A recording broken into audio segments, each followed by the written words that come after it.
Okay.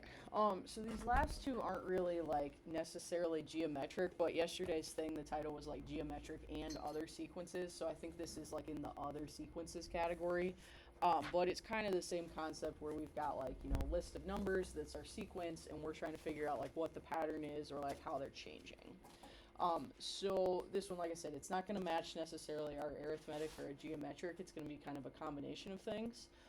So what I would do is if they give you a list of numbers like this, I would see if you can start kind of figuring out how those numbers form a pattern, okay? When it is a fraction like this, typically I break it into like the top of the fraction and the bottom of the fraction and kind of look at those separately. So like for the top of our fraction here, we got 1 through 6, so 1, 2, 3, 4, 5, 6. And if we're thinking about that there, and it's a sequence and we're matching that with terms, well, wouldn't this match with the first term, second, third, fourth? Wouldn't all of those numbers just match up exactly with the term number? Yeah, so I would say like sequence of numbers matches term number or something like that. So that would mean the top of our fraction is just going to be an n, because n is like our term number or like our position in the list. Okay, so then the bottom of that gets a little bit trickier. So for our bottom, we're going 3, 5, 7, 9, 11, 13. What's that list of numbers the same as? Or what's it similar to? Or the same as, I guess. If we go 3, 5, 7, 9, 11, 13. Yeah, adding 2, and aren't those all our odd numbers? Yeah, so if that is a list of all of our odd numbers, so like just a little note of where it's coming from, it's like consecutive, and you guys know consecutive just means like back to back. It's our consecutive odd integers. And Kaylee's right, when we go from odd integers, it would be like we're adding 2 each time. So to get from like the 3 to the 5, it's plus 2, 5 to 7, plus 2, and so on there, right? And then we would also have to include kind of like where we would be starting compared to our term. So here we're adding 2 each time, agreed. And then what I would be thinking here is how this would compare to like a term number. So if this is like the first term, so like how would we get from 1 to 3, 2 to 5, 3 to 7, and so on? Does that make sense? Like what would we do with the 1 to get it to a 3, the 2 to get it to a 5, 3 to get 7, and so on? The idea is you got to do multiply and add. So if we had to multiply by something and also add something, any thoughts? It is that, yeah. So what ends up happening here is if we take each of our term numbers, so like 1, 2, 3, 4, and so on, if we take that and double it, so like doubling 1 gets us 2, well then we're 1 off, so we'd add 1. Here, if we double 2, we get to 4, still 1 off, so add 1, double that, you get to 6, add 1, and that pattern kind of keeps going there. So the bottom of our fraction, the pattern is whatever our term number is, we double it, and then we add 1 to it. Probably not the only way to go about that, but that's kind of the way that kind of matches the term stuff. So then if we're trying to figure out like what the formula for that sequence would be, then we figured out that's the pattern for the top, that's the pattern for the bottom, so we just put it back as a fraction.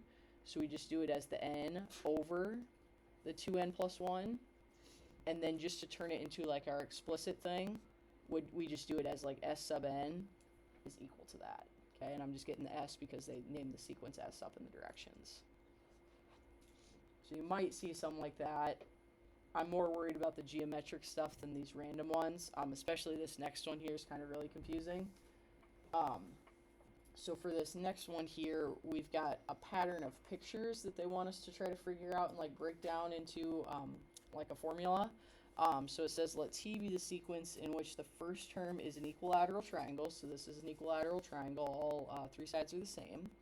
And then the n plus 1 term, or the n plus first term, or whatever. So after that, what they're doing is they're taking each segment that makes up that shape there, splitting it into 3 equal parts, and then drawing a new triangle coming off of the middle part. Okay, and I'll kind of break that down in a little bit here.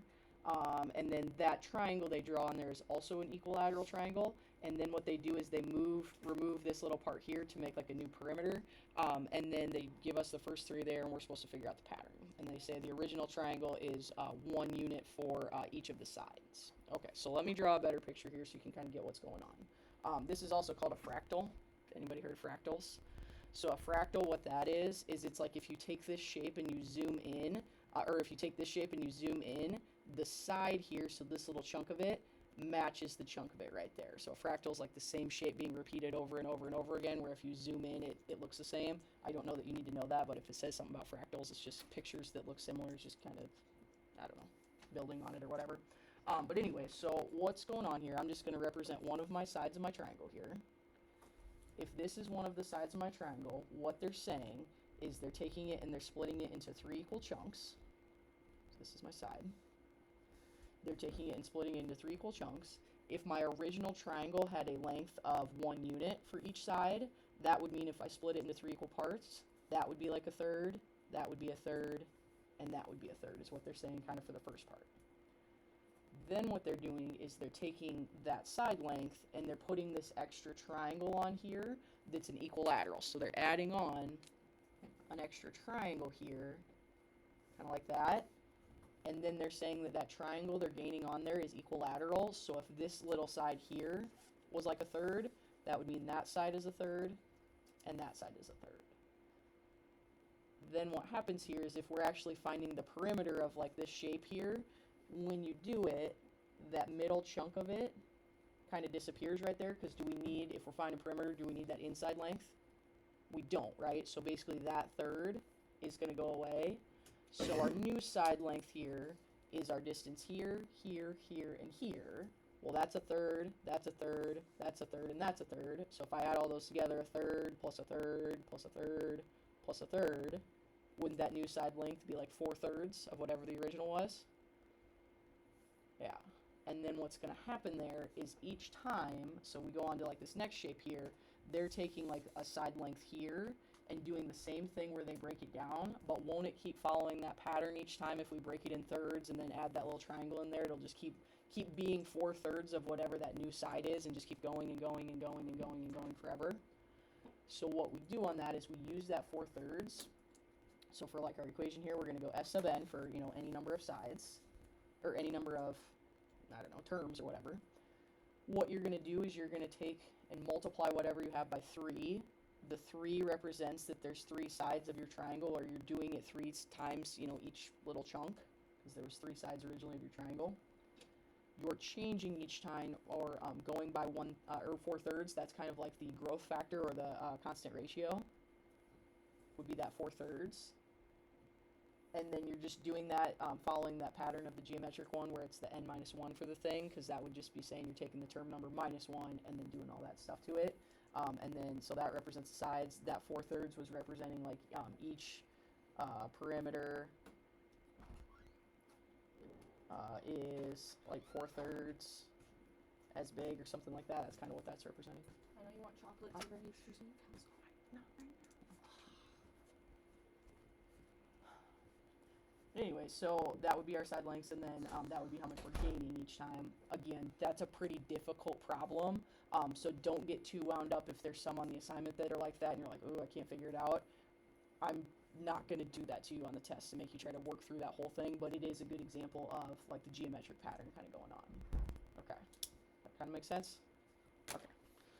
All right, so that is it for our notes then. So you just got that book page for tomorrow. Like I said, if you started on it, awesome. Get rid of 12C, and then also I added on that number 10, get rid of number 10 as well. The notes aren't